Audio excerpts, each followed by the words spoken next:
Hello friend, मैं अमित कुमार। हमारे oneness classes के यूट्यूब चैनल पर आपका स्वागत है।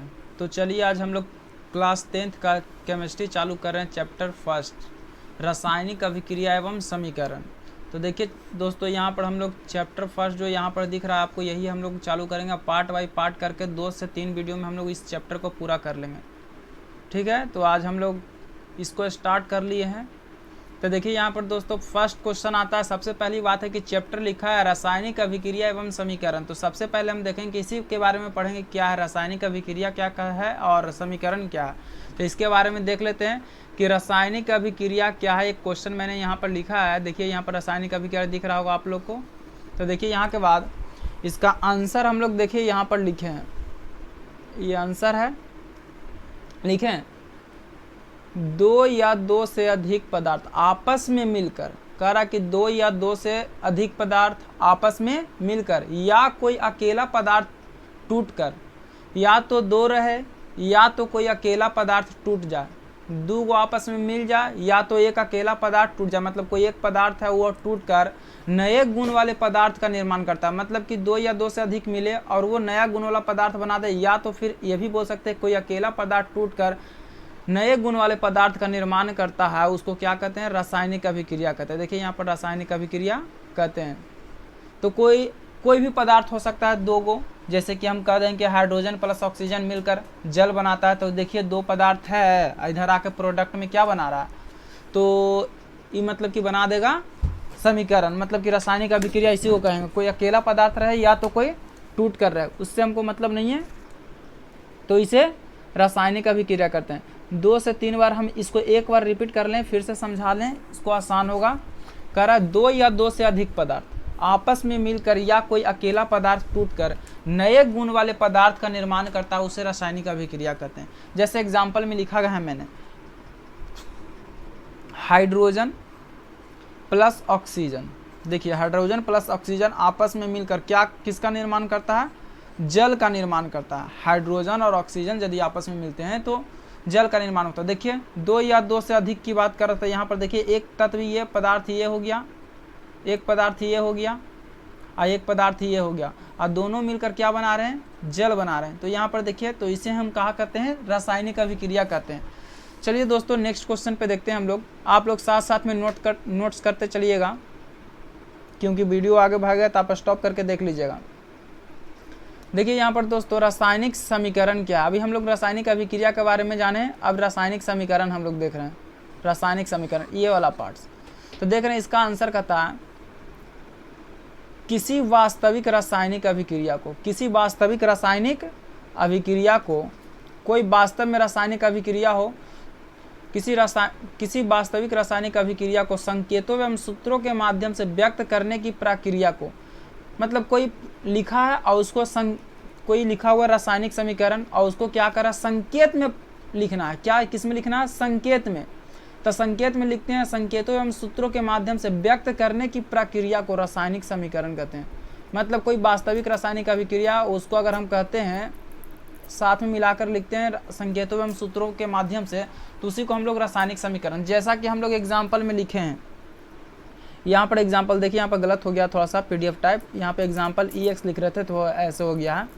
तो एग्जाम्पल हम लोग लिखे हैं यहाँ पर, हाइड्रोजन प्लस जल, हाइड्रोजन प्लस ऑक्सीजन मिलकर क्या बना रहे हैं, जल बना रहे हैं। देखिए यहाँ पर हाइड्रोजन और ऑक्सीजन मिलकर क्या बना रहे हैं, जल। तो देखिए इसी को हम लोग संकेत में रिप्रेजेंट कर देते हैं, मतलब इसी को संकेत में दिखा देंगे और जल बन जाता है, तो उसी को कहते हैं रासायनिक अभिक्रिया। तो देखिए दोस्तों यहाँ पर हम दिखाए हैं यहाँ पर कि देखिए हाइड्रोजन हो गया एंड ऑक्सीजन हो गया, तो ये दोनों मिलकर रिएक्शन कर कर क्या बना देता है, हाइड्रोजन और जल मिलकर क्या बना देता है, जल बना देता है। और ये जल बनाता है, तो इसी को हम लोग कहते हैं रासायनिक समीकरण। मतलब कोई शब्द है उसको संकेत में रिप्रेजेंट कर देते हैं, संकेतों एवं सूत्रों में के माध्यम से उसको व्यक्त कर देते हैं, मतलब रिप्रेजेंट कर देते हैं, तो उसी को क्या कहते हैं हम लोग, रासायनिक समीकरण। नेक्स्ट टॉपिक बात आता है कि रासायनिक अभिक्रिया पढ़ें, रासायनिक समीकरण पढ़ें, तो नेक्स्ट पार्ट आता है कि अभिकारक किसको कहते हैं, अभिकारक क्या है, प्रतिफल क्या है, तो ये सब सारे बारी बारी से हम लोग देख लेंगे। तो देखिए दोस्तों यहाँ पर अभिकारक मैंने देखा है, हेडिंग बनाया है, यहाँ पर करा है कि रासायनिक अभिक्रिया में भाग लेने वाले पदार्थ को अभिकारक कहते हैं। मतलब कोई रासायनिक अभिक्रिया है और उसमें जो जो एलिमेंट्स तत्व भाग लेते हैं उसी को हम लोग क्या कहते हैं, अभिकारक कहते हैं। क्या कहते हैं, अभिकारक। जैसा कि मैंने यहाँ पर कुछ एग्जाम्पल भी बताएंगे आगे चलकर। अभिकारक कहते हैं मतलब रासायनिक अभिक्रिया में भाग लेने वाले पदार्थ को अभिकारक कहते हैं।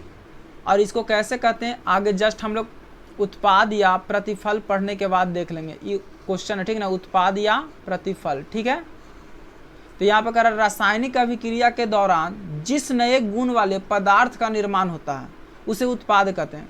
मतलब रासायनिक अभिक्रिया हुआ और नया प्रोडक्ट बन गया, न्यू प्रोडक्ट बन गया, उसी को हम लोग क्या कहेंगे, उत्पाद कहेंगे। जैसा कि मैंने एग्जाम्पल लिखा कि रासायनिक अभिक्रिया में भाग कौन कौन ले रहा है, तो देखिए हाइड्रोजन।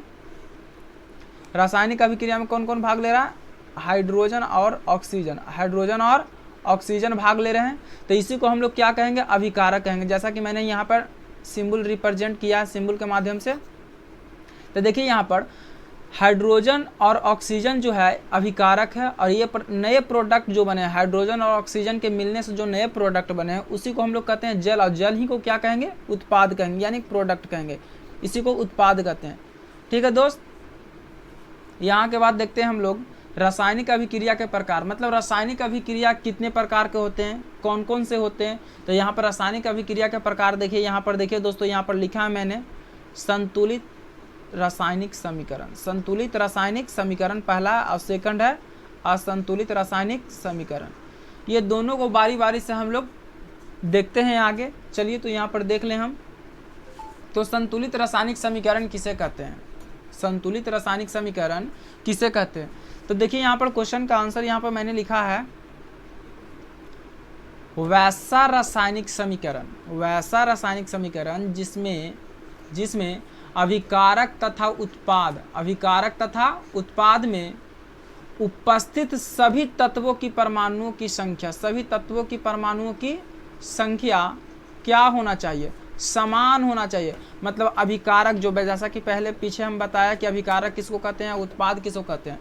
तो दोनों तरफ, अभिकारक के तरफ और उत्पाद की तरफ, अगर दोनों तत्व इक्वल हैं तो उसको क्या कहेंगे, संतुलित रासायनिक समीकरण कहेंगे। देखिए जैसे यहाँ पर मैंने लिखा है कार्बन और ऑक्सीजन दोनों मिलकर बना देते हैं कार्बन डाइऑक्साइड यानी CO2 बना देते हैं। तो देखिए इस तरफ देखिए तो कार्बन की संख्या कितना है, 1 है, तो यहाँ पर 1 रिप्रेजेंट भी मैंने किया है। और यहाँ पर ऑक्सीजन की संख्या कितना है, 2, तो यहाँ पर मैंने 2 भी बताया। और इस तरफ भी देखिए कार्बन की संख्या 1 है, ऑक्सीजन की संख्या 2 है। तो कार्बन इस तरफ भी, कार्बन यहाँ पर भी 1 है, और कार्बन इस तरफ भी उत्पाद में भी 1 है, और यहाँ ऑक्सीजन भी 2 है, और यहाँ भी ऑक्सीजन 2 ही है। तो मतलब दोनों तरफ जब बैलेंस होता है, मतलब बराबर होता है, तो उसी को कहते हैं संतुलित रासायनिक समीकरण कहते हैं। तो 2 बार हम एक बार बोल लेते हैं, फिर से हम समझा देते हैं। चलिए दोस्तों देखते हैं। वैसा रासायनिक अभिक्रिया जिसमें अभिकारक, मेन इंपॉर्टेंट यही बात को रखना, वैसा रासायनिक अभिक्रिया जिसमें अभिकारक और उत्पाद में उपस्थित सभी तत्वों की परमाणुओं की संख्या क्या होना चाहिए, समान होना चाहिए। तो उसी को क्या कहेंगे, संतुलित रासायनिक समीकरण कहेंगे। ठीक है, यहाँ पर जैसे कि बताएं कि अभिकारक कौन है और उत्पाद कौन है। तो दोनों में देखिए बैलेंस है बिल्कुल। कार्बन यहाँ पे 1 है, कार्बन 1 है, ऑक्सीजन यहाँ 2 है, ऑक्सीजन यहाँ 2 है, तो बिल्कुल इक्वल है। नेक्स्ट है असंतुलित रासायनिक समीकरण। जस्ट लाइक वही है, ऊपर ही वाला डिफिनेशन है, खाली इसमें समान ना होता हो, मतलब नहीं होता, समान ना होता है, उसे असंतुलित रासायनिक समीकरण कहते हैं। देखिए वैसा रासायनिक समीकरण जिसमें अभिकारक तथा उत्पाद में उपस्थित सभी तत्वों की परमाणुओं की संख्या समान ना होता है उसे क्या कहते हैं, असंतुलित रासायनिक समीकरण। जैसे एग्जाम्पल के माध्यम से हम लोग समझेंगे बढ़िया से। देखिए यहाँ पर हाइड्रोजन इस तरफ कितना है, 1 2 है, हाइड्रोजन यहाँ ऑक्सीजन 2 है, इस तरफ हाइड्रोजन 2 है, ऑक्सीजन 1 ही है। देखिए यहाँ पर H यहाँ पर 2 है, H यहाँ पर 2 है, ऑक्सीजन यहाँ पर देखिए 2 है, यहाँ पर 1 है। तो ये इसी को कहते हैं, अगर दोनों पटे अगर बैलेंस ना हो, दोनों तरफ अगर समान ना हो सारे पदार्थ चाहे एलिमेंट जो भी, तो उसी को हम लोग कहते हैं असंतुलित रासायनिक समीकरण। नेक्स्ट, तत्व क्या है, तत्व क्या है। नेक्स्ट क्वेश्चन है तत्व क्या है। ये तत्व किसको कहते हैं? तो वैसा शुद्ध पदार्थ जिसे भौतिक या रासायनिक विधियों द्वारा दो या दो से अधिक पदार्थों में विभक्त नहीं किया जा सकता। मतलब तत्व उसको कहेंगे जिसे भौतिक या रासायनिक, या तो केमिकल या तो फिजिकल, दोनों के सहायता से अगर उसे दो या दो से अधिक पार्ट में विभक्त नहीं कर सकते हैं, या दो हो जाए या चार हो जाए, पांच, मतलब एक ही पदार्थ है उसको और अलग नहीं किया जा सकता, उसी को हम लोग क्या कहते हैं? तत्व। जैसे कि हम कहें कि हाइड्रोजन, तो हाइड्रोजन यहाँ पर देखिए दोस्तों, इसे हम अलग कर सकते हैं हाइड्रोजन को। ऑक्सीजन, हवा को हम लोग अलग कर सकते हैं। कॉपर अलग नहीं कर सकते हैं। मैग्नीशियम अलग।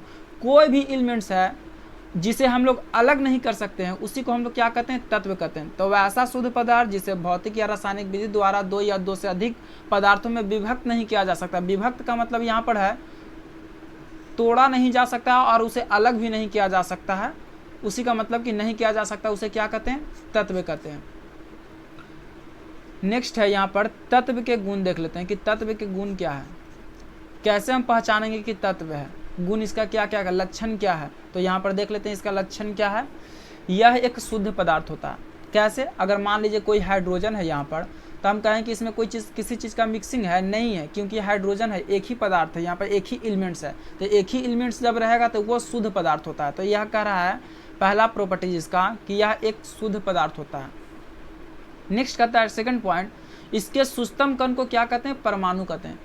मतलब हाइड्रोजन, कॉपर या तो फिर मैग्नीशियम, ऑक्सीजन, कुछ भी, इसके सबसे छोटे रूप को, मतलब सबसे जो छोटा रूप होगा ना, ऑक्सीजन का सबसे छोटा रूप कोई भी हो सकता है, जैसे हाइड्रोजन का सबसे छोटा रूप, तो उसको हम लोग क्या कहेंगे? परमाणु कहेंगे। मतलब इसके सुस्तम कण को क्या कहते हैं? परमाणु कहते हैं। किसके? तत्व के सुस्तम कण को परमाणु कहते हैं। कह रहा कि यह तीनों अवस्था में पाया जाता है। कौन से अवस्था में पाया जाता है? तीनों अवस्था में पाया जाता है। जैसे तीनों अवस्था का मतलब क्या है? तो जैसे कि ठोस है, द्रव है, गैस है। जैसे देखिए यहाँ पर हाइड्रोजन एक प्रकार का क्या है? गैस है। ऑक्सीजन एक प्रकार का क्या है? गैस है। कॉपर क्या है? एक प्रकार का धातु है, यानी कि ठोस है। तो मतलब कि ठोस, द्रव, गैस, तीनों के रूप में ये पाया जाता है तत्व। नेक्स्ट पॉइंट कहता है यह एक ही प्रकार के कणों से मिलकर बना होता है। यह एक ही प्रकार के कणों से मिलकर बना होता है। जैसा कि मैंने पहला पॉइंट पर बताया था कि यह पदार्थ मतलब कि एक शुद्ध पदार्थ है। तो शुद्ध पदार्थ है, तो जैसे कि शुद्ध पदार्थ कैसे होगा? जब उसमें मिक्सर होंगे तब, जैसे कहें कि H2O, तो ये तो मिक्सिंग हो गया ना, और ये मिक्सिंग हो जाएगा तो ये शुद्ध पदार्थ थोड़ी ना रहेगा। तो इसीलिए कह रहा है 4 पॉइंट में कि यह एक प्रकार के कणों से मिलकर बना होता है। एक प्रकार के कहे का मतलब हाइड्रोजन है तो सिर्फ हाइड्रोजन, या ऑक्सीजन है तो सिर्फ ऑक्सीजन, या कॉपर है तो सिर्फ कॉपर। तो ऐसे मतलब कि रहेंगे तो वो तत्व जो होते हैं एक ही प्रकार के कणों से मिलकर बना होता है, इसलिए वो शुद्ध पदार्थ होते हैं। नेक्स्ट है इसका क्वथनांक, इसका क्वथनांक और द्रव्यनांक दोनों निश्चित होता है। अब बताइए कोई कॉपर धातु है या कोई लोहा, Fe लोहा अगर कोई धातु है तो आप ही बताइए इसका कोई ना कोई तो गलनांक होगा निश्चित, कि जैसे कि लोहा है इतना डिग्री सेल्सियस पर गलेगा, धातु मतलब कॉपर है इतना डिग्री सेल्सियस पर गलेगा, पिघलेगा। तो वही इसीलिए कहा जा रहा है इसके पॉइंट, जो कोई भी तत्व जो होता है इसका क्वथनांक एवं द्रव्यनांक निश्चित पहले से फिक्स होते हैं। पहले से फिक्स होते हैं कि ये इतना ही पर गलेंगे जी, ये इतना ही पर गलेंगे। तो देखते हैं नेक्स्ट। तो आज के टॉपिक में तो उतना ही रहने देते हैं। अब देखते हैं कि यहाँ पर से देख लिए, अगर वीडियो अच्छा लगे तो सब्सक्राइब करना ना भूलें, शेयर करना ना भूलें और लाइक का बटन दबाना ना भूलें। अगर किसी प्रकार का कोई परेशानी है तो कमेंट के माध्यम से आप हमसे सवाल पूछ सकते हैं। और अब अपने दोस्तों के साथ जो पढ़ाई कर रहे हैं क्लास 10th में है तो उनके पास ये वीडियो को शेयर कीजिए। सब्सक्राइब माय यूट्यूब चैनल जो यहाँ पर है सब्सक्राइब कीजिए और बेल आइकन दबाइए, जिससे ऑल पे जाके क्लिक कीजिए ताकि कोई भी वीडियो हम पहले अपलोड करें तो आप तक सबसे पहले नोटिफिकेशन मिल जाए। तो धन्यवाद।